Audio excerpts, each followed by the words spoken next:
புல்லு கட்டு தூக்கிக்கிட்டு போற பொம்பள ஒரு 2 நாளா என்ன நீ எட்டி பார்க்கல புல்லு கட்டு தூக்கிக்கிட்டு போற பொம்பள ஒரு 2 நாளா என்ன நீ எட்டி பார்க்கல அட காத்துக்கிட்டு நிக்கிறண்டி தென்னந்தோப்புல என்ன கண்டுக்காம போறைய நீ அந்த வாக்கல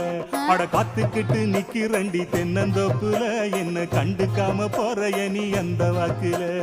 கல்லு கட்டு நோக்கத்துல வந்த மாப்புள்ள இப்ப சுத்தி சுத்தி ஆடி